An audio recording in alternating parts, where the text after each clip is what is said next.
Hello, okay studies में आपका स्वागत है। मैं आपको हिंदी व्याकरण पढ़ाऊंगी। हिंदी व्याकरण में मैं आपको अलंकार पढ़ाऊंगी। अलंकार का अर्थ होता है आभूषण।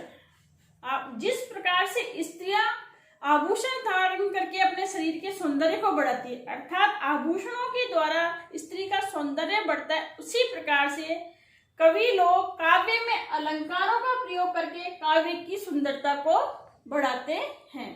इसमें एक प्रसिद्ध पंक्ति है, न कांतिमपि विभूषणम वनिता मुखम, अर्थात बिना आभूषणों के स्त्री के मुख की कांति या शोभा नहीं बढ़ती है। उसी प्रकार से काव्य में बिना अलंकारों के प्रयोग के काव्य की शोभा नहीं बढ़ती है। अतः कवि लोग काव्य में अलंकारों का प्रयोग करके काव्य को चमत्कृत करते हैं, उसे अधिक सुंदर अच्छा बनाते हैं।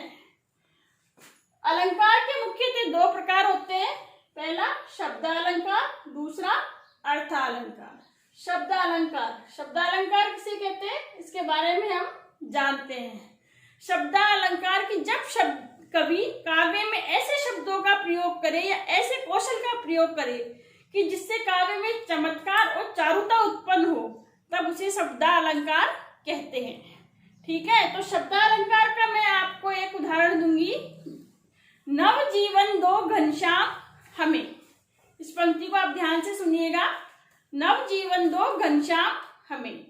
यहाँ जीवन और घनश्याम दोनों के दो दो अर्थ निकल रहे हैं। एक जीवन का अर्थ है जिंदगी और एक अर्थ निकल रहा है जल।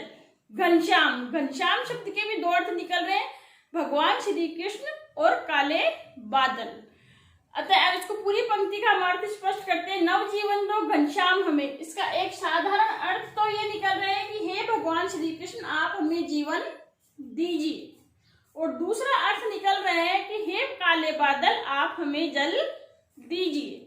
अतः ये हुआ शब्दालंकार। इस अलंकार में जो भी हमने बताया उसमें शैलेश अलंकार था। शब्दालंकार के प्रमुख प्रकार। शब्दालंकार में हम प्रमुख रूप से चार अलंकारों के बारे में पढ़ेंगे: अनुप्रास अलंकार, पुनरुक्ति प्रकाश अलंकार, यमक अलंकार और शैलेश अलंकार। सर्वप्रथम हम अनुप्रास अलंकार के बारे में जानेंगे। अनुप्रास अलंकार की परिभाषा।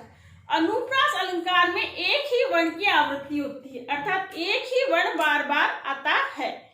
इसमें जो व्यंजनों के साथ जो स्वर होते हैं उनकी आवृत्ति साधारणतया नहीं होती है, अर्थात इसमें वर्ण महत्वपूर्ण होता है, स्वरों की आवृत्ति इसमें नहीं होती है, वहां अनुप्रास अलंकार होता है। इसके मैं आपको उदाहरण देती हूँ। पहला उदाहरण आप देखिए, तरणी तनुजा तट तमाल तरुवर बहु छाये। यहाँ एक ही वर्ण की आवृत्ति हुई है, तय तय तय। ये देखिए एक ही वर्ण की आवृत्ति हो रही है, अर्थात यहाँ पर अनुप्रास अलंकार है। दूसरा उदाहरण आप देखिए, कल कालिंदी कुल की कलित कला में केली। यहाँ दो वर्णों की आवृत्ति हुई है, क और द, बार बार हुई है, अर्थात वर्णों की आवृत्ति हुई है, अतः यहाँ अनुप्रास अलंकार है। तीसरा देखिए आप, निपट नीरव नंद निकेत में, यहाँ कौन से वर्ण की आवृत्ति हुई है, न वर्ण की आवृत्ति हुई है। देखिए, अतः आप समझ गए होंगे कि अनुप्रास अलंकार की पहचान कैसे की जा सकती है कि वहां वर्ण की आवृत्ति होती है, एक वर्ण या दो वर्ण की आवृत्ति बार बार होती है, वहां अनुप्रास अलंकार होता है। इन वर्णों की आवृत्ति से जो काव्य की सुंदरता है, जो काव्य की पंक्ति है, उसमें लयबद्धता आई है और उसमें सुंदरता भी आई है। अतः यहाँ अनुप्रास अलंकार, आपको समझ में आया होगा कि अनुप्रास अलंकार में वर्णों की आवृत्ति होती है। ठीक है, दूसरा आप पढ़ेंगे पुनरुक्ति प्रकाश अलंकार। पुनरुक्ति प्रकाश अलंकार की परिभाषा। जब एक ही शब्द की आवृत्ति हो, अर्थात एक ही शब्द बार बार आए और उसका अर्थ हमेशा एक ही समान हो, अर्थात अर्थ में कोई परिवर्तन नहीं होता है। पुनरुक्ति प्रकाश अलंकार में शब्द बार बार रिपीट होते हैं, बार बार आते हैं, लेकिन उनके अर्थ में कोई परिवर्तन नहीं होता है, अर्थ एक समान ही रहता है। इसका एक उदाहरण मैं आपको देती हूँ।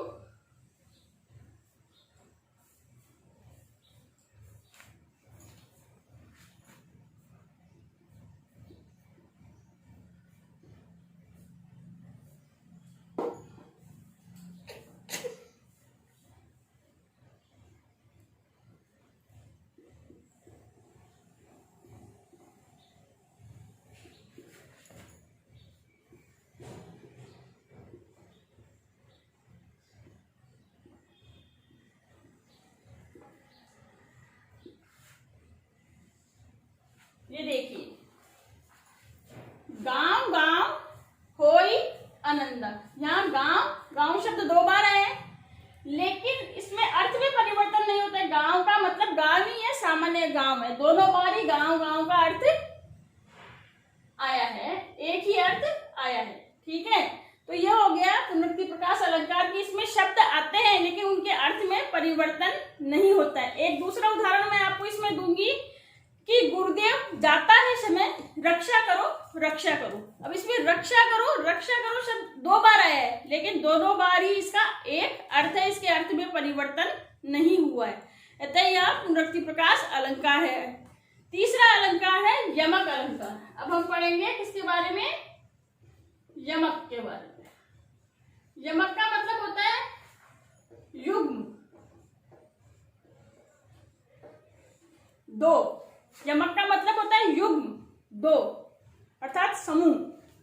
यमक अलंकार की परिभाषा, जब एक ही शब्द एक से अधिक बार प्रयोग हो और उसका अर्थ भिन्न भिन्न हो, वहां यमक अलंकार होता है। दोबारा मैं बोलती हूं, जब एक ही शब्द एक से अधिक बार प्रयोग हो लेकिन उसका अर्थ भिन्न हो तो वहां यमक अलंकार होता है। अब यमक अलंकार का मैं आपको उदाहरण देती हूं। इसका पहला उदाहरण मैं देती हूं,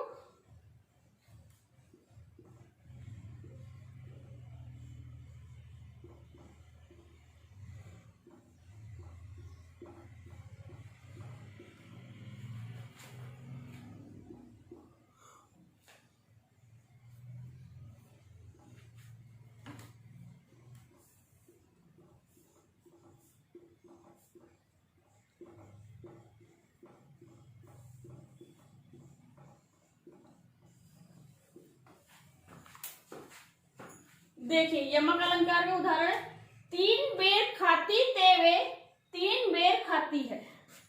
या बेर और बेर शब्द दो बार आया है लेकिन दोनों ही बार इसका अर्थ अलग है। युग में है तीन बेर खाती तेवे तीन बेर खाती है। हाँ, एक बेर का तो अर्थ है बेरिन बार, जैसे खाना खाते हैं हम एक बार दो बार, तो वो वाला बेर।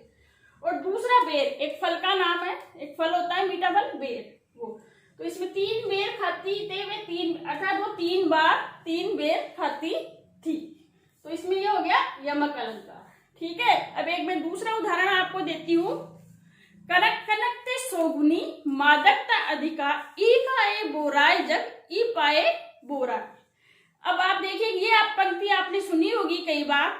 इसमें कनक और कनक शब्द दो बार प्रयोग हुआ है। इसमें एक कनक का अर्थ है सोना और एक अर्थ का सोना स्वर्ण गोल्ड, और एक कनक का अर्थ है धतूरा। तो उस पंक्ति का अपन पूरा अर्थ निकलते हैं, कनक कनकते सोगुनी मादकता अधिकार ई पाए बोराय जग ई पाए बोराय। तो देखिए इसमें कहा गया है कि सोना और सोना अर्थात धतूरा और सोने के गुण एक समान होते हैं, दोनों में मंत्र मुग्ध करने की या पागल करने की क्षमता होती है। धतूरे को खाकर लोग पागल हो जाते हैं और सोने को प्राप्त करके लोग पागल हो जाते हैं। अतः आप यमक अलंकार समझ गए होंगे। इसमें समूह में आता है, दो बार शब्द रिपीट होते हैं, बार आते हैं लेकिन उनका अर्थ अलग अलग होता है, वहां यमक अलंकार होता है। तीसरा पढ़ेंगे शैलेश अलंकार।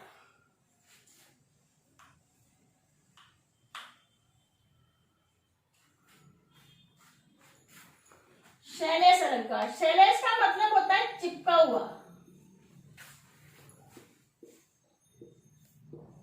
चिपकना। शैलेश का मतलब होता है चिपकना, अर्थात एक ही शब्द पर जब कई अर्थ चिपके हुए होते हैं वहां शैलेश अलंकार होता है। मतलब मेरे कहने का तात्पर्य है कि जब काव्य में एक शब्द आए और उसके अलग अलग अर्थ निकल रहे हो, दो तीन अर्थ निकल रहे हो, तो वहां पर शैलेश अलंकार होता है। अब इसका एक उदाहरण मैं आपको देकर बताती हूँ।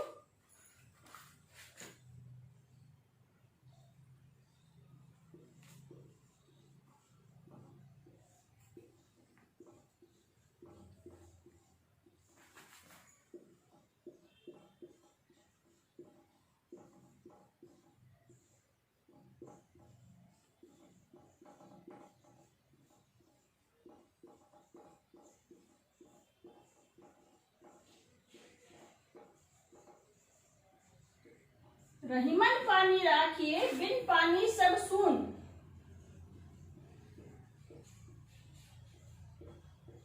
पानी गए न उबरे,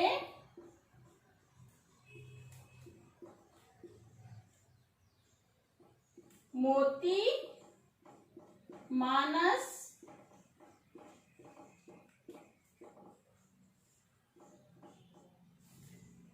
चून। ये देखिए, ये रहीमदास जी की प्रसिद्ध पंक्ति, रहीमन पानी राखिए बिन पानी सब सून, पानी गए न उबरे मोती मानस चून। यहाँ पर देखिए पानी शब्द 3 बार प्रयोग हुआ है और तीनों बार ही पानी शब्द के अलग अलग अर्थ निकल रहे, अर्थात एक पानी शब्द पर 3 अर्थ चिपके हुए हैं। शैलेश में क्या होता है, एक शब्द पर कई अर्थ चिपके हुए होते हैं, तो यहाँ पानी पे क्या है, 3 अर्थ चिपके हुए हैं। देखिए, एक पानी का अर्थ होता है मोती के लिए उसकी चमक, आब, ठीक है, और मानस यानी मनुष्य के लिए उसकी इज्जत प्रतिष्ठा, और चून यानी आटा, आटे के लिए पानी। जिस प्रकार से मोती की चमक जाने पर पानी, मोती का पानी उतरने पर अर्थात चमक जाने पर मोती व्यर्थ है, और मनुष्य की इज्जत जाने पर, मनुष्य का पानी मरना यानी इज्जत जाना, तो मनुष्य व्यर्थ है, और आटे में अधिक जल होने पर आटा व्यर्थ हो जाता है। तो ये हुआ शैलेश अलंकार। ठीक है, आप समझ गए होंगे। अभी मैंने आपको शब्दालंकार के 4 प्रकार बताए थे, अनुप्रास, पुनरुक्ति प्रकाश, यमक अलंकार और शैलेश अलंकार। यहाँ शब्दालंकार समाप्त होता है। अब मैं आपको अगले वीडियो में अर्थालंकार पढ़ाऊंगी और उसके प्रकार पढ़ाऊंगी, तो आप अगला वीडियो अवश्य देखें ताकि आपको अलंकार पूरा समझ में आ सके। धन्यवाद।